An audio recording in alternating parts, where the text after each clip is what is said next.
کسی زمانے میں بغداد میں جنید نامی ایک پہلوان رہا کرتا تھا۔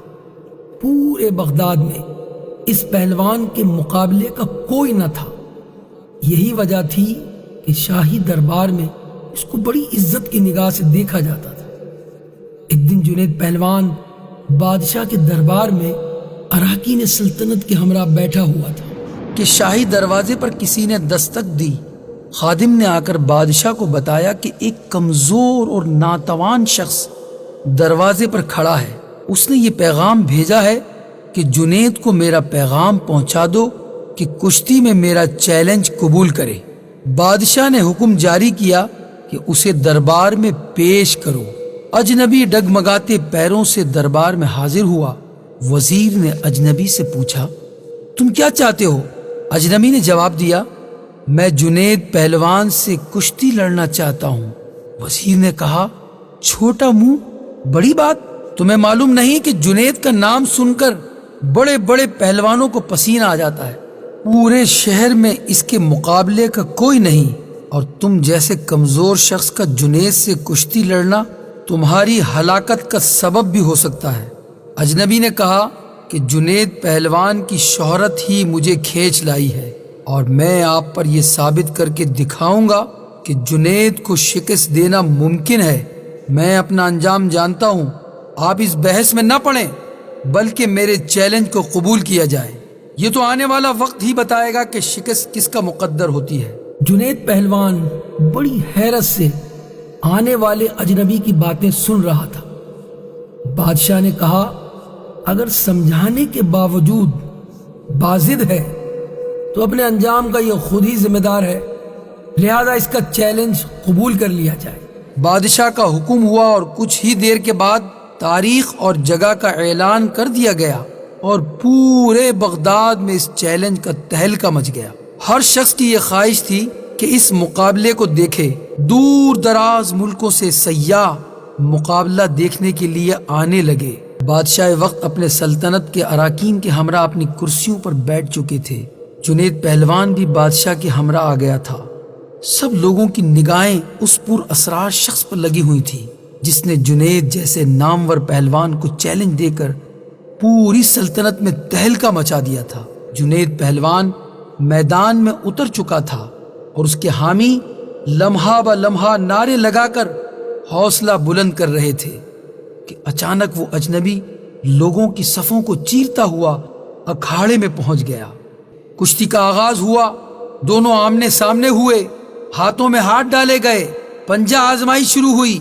اس سے پہلے کہ جنید کوئی داؤ لگا کر اجنبی کو زیر کرتا، اجنبی نے آہستہ سے جنید سے کہا، اے جنید ذرا اپنے کان میرے قریب لاؤ، میں آپ سے کچھ کہنا چاہتا ہوں۔ اجنبی کی باتیں سن کر جنید قریب ہوا اور کہا، کیا کہنا چاہتے ہو؟ اجنبی بولا، اے جنید، میں کوئی پہلوان نہیں ہوں، میں تو زمانے کا ستایا ہوا ہوں، میں آل رسول ہوں، سید گھرانے سے میرا تعلق ہے۔ میرا ایک چھوٹا سا کنبہ کئی ہفتوں سے فاقوں میں مبتلا جنگل میں پڑا ہے۔ چھوٹے چھوٹے بچے شدت بھوک سے بے تاب ہیں۔ خاندانی غیرت کسی سے دست سوال نہیں کرنے دیتی۔ سید زادوں کے جسم پر کپڑے پھٹے جا رہے ہیں۔ بڑی مشکل سے یہاں پہنچا ہوں۔ میں نے اس امید پر تمہیں کشتی کا چیلنج دیا ہے کہ تمہیں نبی کریم علیہ السلام کے گھرانے سے عقیدت ہے۔ آج خاندان نبوت کی لاج رکھ لیجئے۔ وعدہ کرتا ہوں کہ آج اگر تم نے میری لاج رکھی تو کل میدان محشر میں اپنے نانا جان سے عرض کر کے فتح و کامرانی کا تاج تمہارے سر پر رکھواؤں گا۔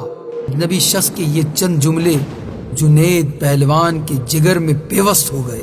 اس کا دل گھائل ہو گیا، آنکھیں اشکبار ہو گئیں۔ سید زادے کی اس پیشکش کو فوراً قبول کیا اور اپنی عالمگیر شہرت، اپنی عزت اور اپنی عظمت آل رسول پر قربان کرنے میں ایک لمحے کی تاخیر جنید نے نہ کی۔ فوراً فیصلہ کر لیا کہ اس سے بڑھ کر میری عزت اور ناموس کا اور کون سا موقع ہو سکتا ہے کہ دنیا کی اس محدود عزت کو خاندان نبوت کی اڑتی ہوئی خاک پر قربان کر دوں۔ جنید فیصلہ دے چکا تھا۔ اجنبی شخص نے پنجہ آزمائی کا ظاہری مظاہرہ شروع کر دیا اور کشتی لڑنے کا انداز جاری تھا۔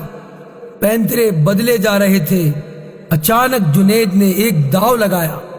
پورا مجمع جنید کے حق میں نعرے لگا رہا تھا اور جوش و خروش بڑھتا ہی چلا جا رہا تھا۔ جنید داؤ کے جوہر دکھاتا تو مجمع نعروں سے گونج اٹھتا۔ دونوں باہم گتھم گتھا ہو گئے۔ یکایک لوگوں کی پلکیں جھپکیں، دھڑکتے دل کے ساتھ آنکھیں کھلی تو ایک ناقابل یقین منظر آنکھوں کے سامنے آ گیا۔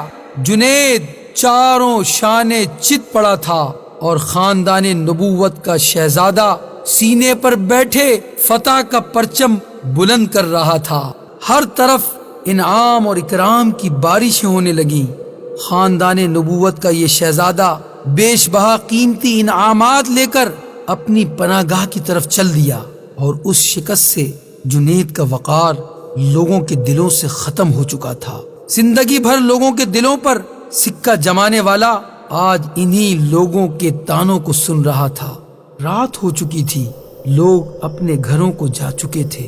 عشاء کی نماز سے فارغ ہو کر جنید اپنے بستر پر لیٹا تو اس کے کانوں میں سید زادے کے وہ الفاظ بار بار گونج رہے تھے۔ آج میں وعدہ کرتا ہوں، اگر تم نے میری لاج رکھی تو کل میدان محشر میں اپنے نانا جان سے عرض کر کے فتح و کامرانی کا تاج تمہارے سر پر رکھواؤں گا۔ جنید سوچتا گیا، کیا واقعی ایسا ہوگا کہ مجھے یہ شرف حاصل ہوگا کہ نبیوں کے سرور کونین صلی اللہ علیہ وسلم کے ہاتھوں سے یہ تاج میں پہنوں گا؟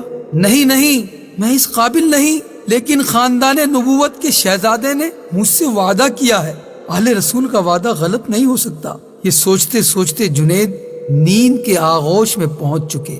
نیند میں پہنچتے ہی دنیا کے حجابات نگاہوں کے سامنے سے اٹھ چکے تھے۔ ایک حسین خواب نگاہوں کے سامنے تھا اور گنبد خضرا کا سبز گنبد نگاہوں کے سامنے جلوہ گر ہوا، جس سے ہر سمت روشنی بکھر رہی تھی۔ ایک نورانی ہستی جلوہ فرما ہوئی، جن کے حسن و جمال سے جنید کی آنکھیں خیرہ ہو گئیں۔ دل کیف و سرور میں ڈوب گیا۔ در و دیوار سے آوازیں آنے لگیں، الصلاۃ والسلام علیک یا رسول اللہ، الصلاۃ والسلام علیک یا حبیب اللہ۔ جنید سمجھ گئے یہ تو میرے آقا ہیں جن کا میں کلمہ پڑھتا ہوں۔ فوراً قدموں سے لپٹ گئے تو آقا علیہ السلام نے فرمایا، اے جنید اٹھو اے جنید، قیامت سے پہلے اپنی قسمت کی سرفرازی کا نظارہ کرو۔ نبی زادوں کے ناموس کے لیے شکست کی ذلتوں کا انعام قیامت تک قرض رکھا نہیں جائے گا۔ سر اٹھاؤ، تمہارے لیے فتح و کرامت کی دستار لے کر آیا ہوں۔ آج سے تمہیں عرفان اور تقرب کے سب سے اونچے مقام پر فائز کیا جاتا ہے۔ تمہیں اولیاء کرام کی سروری کا اعزاز مبارک ہو۔ ان کلمات کے بعد حضور سرور کونین صلی اللہ علیہ وسلم نے جنید پہلوان کو سینے سے لگایا اور اس موقع پر نبی پاک علیہ السلام نے حالت خواب میں جنید کو کیا کچھ عطا کیا، اس کا اندازہ لگانا مشکل ہے۔ اتنا اندازہ ضرور لگایا جا سکتا ہے کہ جب جنید نیند سے بیدار ہوئے تو ساری کائنات چمکتے ہوئے آئینے کی طرح ان کی نگاہوں میں آ گئی تھی۔ ہر ایک کے دل جنید کے قدموں پر نثار ہو چکے تھے۔ بادشاہ وقت نے اپنا قیمتی تاج سر سے اتار کر ان کے قدموں میں رکھ دیا تھا۔ ایک سید زادے پر اپنی عزت کو قربان کرنے کے صلے میں جنید بغدادی کو آج ولایت کا وہ تاج دیا گیا کہ وہ آسمان ولایت پر ستارے بن کر چمکے۔ اللہ تبارک و تعالی ہمیں اہل بیت سے سچی محبت عطا فرما۔